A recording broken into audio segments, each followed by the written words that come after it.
उत्तर प्रदेश के विभिन्न बोलियों को भोजपुरी, अवधी, ब्रज और बुंदेलखंडी को इस सदन में सम्मान मिल रहा है और हमारी सरकार तो इन सब के लिए एक एकेडमी का भी गठन, अलग अलग एकेडमी के गठन की कार्रवाई को भी आगे बढ़ा रही है।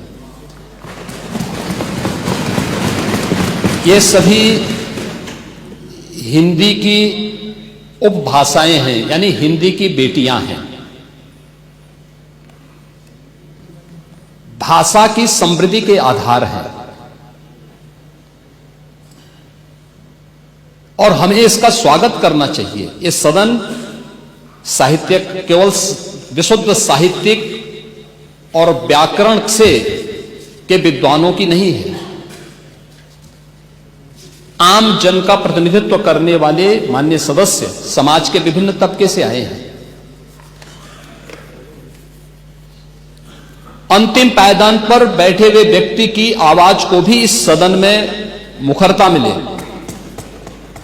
इसके लिए अगर किसी को हिंदी में वह धारा प्रवाह नहीं बोल सकता तो उसको भोजपुरी में भी अपनी बात को रखने का अधिकार मिलना चाहिए। अवधी में, ब्रज में या बुंदेलखंडी में उसको रखने का अधिकार मिलना चाहिए। ये कौन सी बात हो गई कि भोजपुरी में ना बोले, अवधी में ना बोले, इसका विरोध अंग्रेजी का, बुंदेलखंडी में ना बोले और उर्दू की आप वकालत कर रहे हैं। ये बड़ी विचित्र बात है।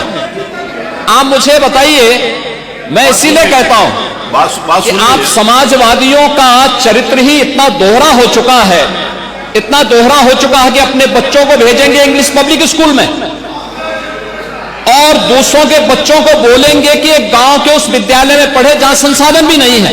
ये दोहरा आचरण और जाकी रही भावना जैसी प्रभु मूर्ति देखी तिन तैसी, यह तो आचरण आप लोगों का है। इसीलिए आपने कल भी भोजपुरी का विरोध किया, अवधी का विरोध किया, बुंदेलखंडी का विरोध किया और आप लोग अपने दैनिक जागरण में, दैनिक जीवन में इस प्रकार के आचरण के आदी हो चुके हैं। और इसलिए अध्यक्ष जी, इसका अभिनंदन हम लोग करते हैं और इन बोलियों को सम्मान मिलना चाहिए। इनके संरक्षण के लिए ही हमारी सरकार भोजपुरी एकेडमी का गठन कर रही है, अवधी एकेडमी का गठन कर रही है संत तुलसीदास जी के नाम पर। इसी के आधार पर ब्रज भाषा इतनी समृद्ध भाषा है। सूरदास जी ने अपनी सभी रचनाएं उसी भाषा में दी हैं। संत तुलसीदास जी ने अपनी कालजयी रचना रामचरितमानस, जो इस सदन में ही नहीं, उत्तर भारत के अंदर और भारत से प्रवासी हुए जितने भी ऐसे लोग हैं जो मॉरिशस में या दुनिया के फिजी में या दुनिया के किसी देश में गए, उनके संकट काल में रामचरितमानस ही तुलसीदास जी का अवधी भाषा में रचा गया रामचरितमानस ही उनका सहारा बना था। और आज जब उसको सम्मान मिल रहा है तो आप उसका विरोध कर रहे हैं। बड़ी विचित्र सी स्थिति है। आप हर अच्छे कार्य का समाज, आज के यही ढोंग है आप लोगों का, यही ढोंग है। हर अच्छे कार्य का आप विरोध करेंगे, हर अच्छे कार्य का आप विरोध करेंगे। हर अच्छा कार्य जो प्रदेश के हित में है, देश के हित में है, आप उसका विरोध करेंगे। और मुझे लगता है इस प्रकार के विरोध की निंदा होनी चाहिए और हम इसका समर्थन करते हैं जो उत्तर प्रदेश की बोलियों को सम्मान मिल रहा है। मैं आपका धन्यवाद करूंगा और विधानसभा सचिवालय को इस बात के लिए धन्यवाद दूंगा।